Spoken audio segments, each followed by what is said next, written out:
Hello, Viktor. Hello, Viktor. Hello, How are you? How are you? I'm good. I'm good. Thank you. How are you? Nice, nice. And you? Oh, Yeah, no. yeah. I'm good. I'm good. Yeah. Like he remembers you said that Buddy Lee was the very trigger for you to dive into this vintage world. So he wanted to show you one of his collection. He has many. 何個か持ってます? Three. He's got 3 of them. He's oldest. And this is the oldest one he has. How's that? Yeah, Look at the Yeah. house. Yeah. it's really tricky when it comes to Buddy Lee dolls, since there are 4 different dolls Okay. from the 20s, Mhm. 30s, 40s, and 60s. Okay. And- Okay. I don't know how and why, but on the market, it seems to, as that doll that had the house label, so then you think, oh, it should be the 30s. But during that time, I don't know why, but they changed clothes on them, like play dolls. So on the market, it could be the clothes are much older than the doll. So you need to learn which doll. Is it the old doll? Or I could show you here, like a quick lesson. Okay. You still have the very first doll. Oh. Yeah, there's the Which very one is first the one. very old one you got when you were a university student? It's this one. Oh, okay. So that was the first item I bought. Okay. But anyways, this is a 20s doll. You Okay. see that on the cheeks and on the ears, Mhm. and also on the overall. But you need to see the difference between this one Mhm. and this one. This one is the one Hajime has, Mhm. and this is the 30s, 40s. Okay. Yeah, the facial expression is kind yeah. of different. Exactly. And here you have the 60s. Oh, okay. You see? So everybody is different. But yeah, it's a really nice doll. Yes. Quick lesson. Today, we are going to record this, conversation again to, introduce you to our, Japanese customer fan base. So, most of our fans already know you since we have done the collaboration once before, a year ago. But maybe a little bit of introduction of yourself could be a good idea to do. So can you please tell us who you are again? What you've been doing? Are you're recording now, or? Yes, we are recording right now. Okay, I got you. Take it easy. It's just a casual conversation between friends. So Yeah, I know. So yeah, my name is Viktor, yeah. as you guys know, and I've been collecting denim for, let's see, it's almost 20 years now. Time flies. Okay. I started, I had black hair, and now I have gray hair. So I'm still collecting. The last 15, 18 years, something like that, I been to the States and into old mines together with a friend, searching for old 1800s denim. Really, really hard to combine, but once in a year or something like that, you find something. It could be scraps, mostly scraps, but if you really like, you get a full pair of jeans or overalls, waist overalls. Okay. So yeah, I've been collecting for a really long time, and now these days I'm holding lectures, talking about Lectures. lectures. I'm talking about vintage denim. Mostly it's about inspirational speech, like everything is possible, like kind of. Oh, okay. So you go to some kind of like university and do some kind of speech for graduates. That kind of speech you do? The thing is, and it's I'm kind of really happy with it, since I got so many different crazy bookings. It's all from universities to denim brands in the industry. Okay. to, you know, school teachers at the schools, Okay. or I've been to Latvia and talked to people that don't know what jeans are at all. So it's kind of Okay. different kind of audience, and that's what I really love. And that's Oh my God. Okay. one thing that's really fantastic about Mm. vintage denim or jeans in general. Mm. Everybody in the world knows it What in it one is. way or another. So Yeah, right. that's great. Mm. And you also mentioned that the cinch back strap. Vintage. まずジーンズから。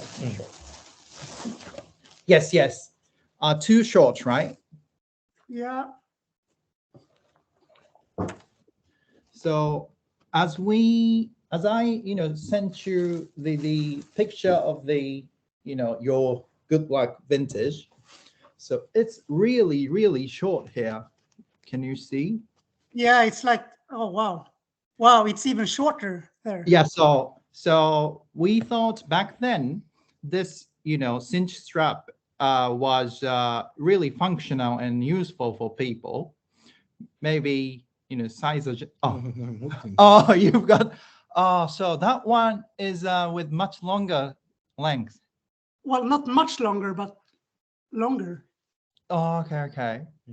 So we thought maybe, you know, this was, okay, really functional and people liked this detail. So on our, you know, reproduction, we intentionally made it a little bit longer. So Maybe would it be easier to, I mean, if we use the chins, if you guys really make a hole here and attach it, then it can't get loose. oh yeah, right. It's difficult in the production to do, or so, you know, depending on individual, you know, yeah, I know. So we are thinking to release the jeans with, you know, this intentionally added length. But if you want to stick to the, you know, original detail, we can also, you know, make them shorter. Which do you prefer? I think you have a point, because I haven't seen those in a while. Yeah, sorry about that. No worries. But yeah, for me, it should be as the original. In that way, I have some 1800s jeans to look at home. It's too short. I mean, something is wrong with that. So I think the way you did it now is good. It's but it still works. Oh, yeah. Okay. You think we should stick to the off balance, or? Yeah, well, actually, at this detail, what I could see, when you see a pair of Levi's, they were really important with each detail. Most of them, of course, there are different pairs that stands out. But when you see these off brands like Good Lucks, and there are a lot of them, they were, I mean, I would say all of my 1800s off brands have something that are weird. This is okay. It seems like the way, because they were really hurried to make the production, because Levi's were number one. So I think, I mean, for me, when you see the fabric of the off brands, it's the weaving is, you know, it's wrong weaving, but they didn't care because they use everything. I think the mistakes here are kind of beautiful. Okay. I think we should go for the mistake. I would say it's similar with the short chin strap. That's probably a sloppy mistake. For Right. They were in a hurry. So if we do that, we should also put the button wrong, because, you know, they were in a rush. Okay. Also, one thing about the dart stitch. Dart stitch. Okay. It's, we'll see. On the jacket or on the jeans? Oh, on the jeans. Where did the jeans go? Oh, there. パンツのダートステッチについてですね。I think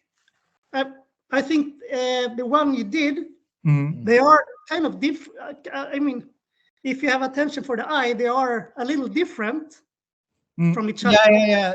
Like all the four each is all in a different shape.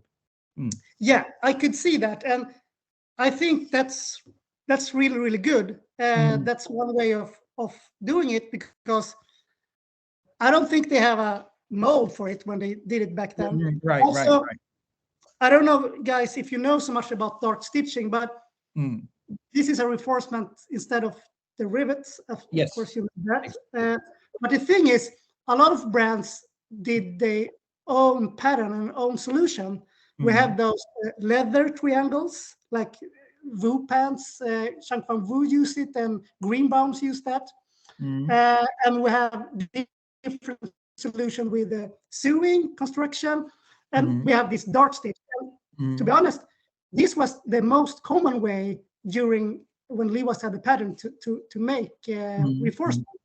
What I know like kind of 8 different brands use it. Even Levi's used that on the grizzly clothing in the 70s. We have Boss of the Road, New Standard Brothers, of course, Good Luck. And also on this pair, this is Pacific Coast, a Montana brand. They use that stitching. So it was kind of common. And what I understand and what I've seen when I'm searching for this in the mines and also read about it, it's the dart stitch start to appear around 1877. 1877. Yeah. Okay. Yes. Go on.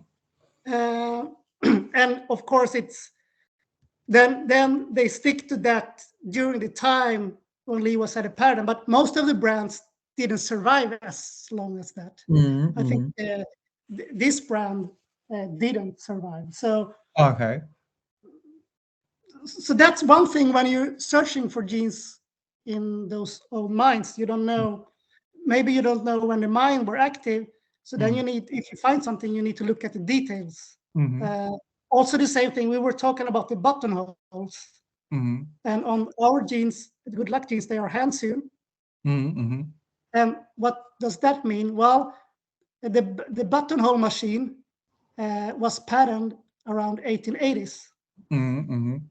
So then you know, okay, could this be before? But then you need to check, oh, it has dart stitch. Dart stitch appeared the late 70s. Okay, then you get this. But then, of course, I mean, the buttonhole machine started 1880s, but that doesn't mean that all the brands bought them 1880s. Yes, right. So that's also right. But when we're talking about the Good Lucks, I'm positive that they are late 1870s to early 1880s. Okay. All the details. And that's the detail that says it. It's the buttonhole that we were talking about, and really eager to do in the right way, and the dart stitch. So that's 2 components. And also the fabric. The fabric of those are, I mean, if you're not into denim as we are, if you ask somebody on the street, and could you feel this fabric? And what do you think?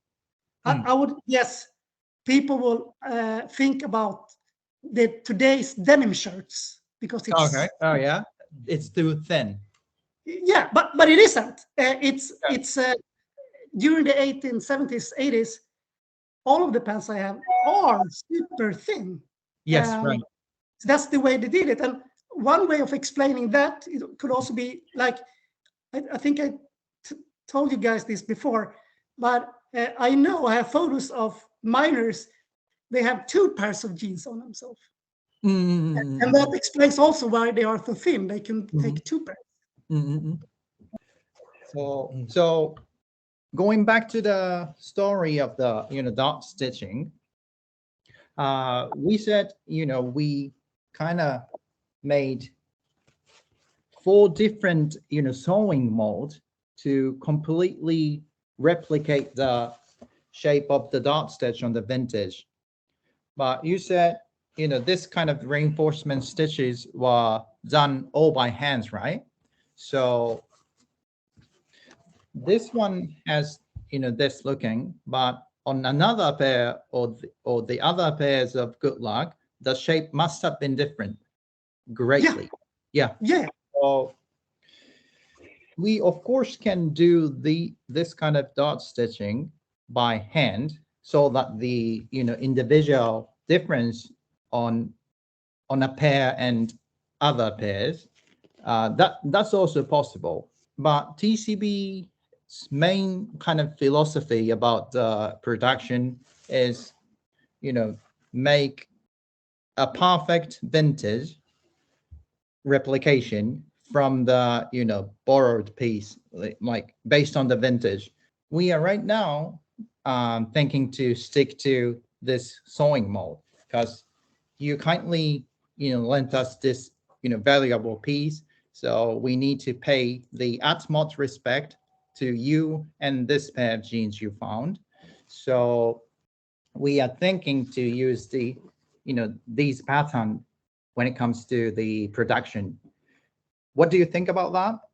Do you think it's okay, but you rather want some individual difference on pairs, on each pair?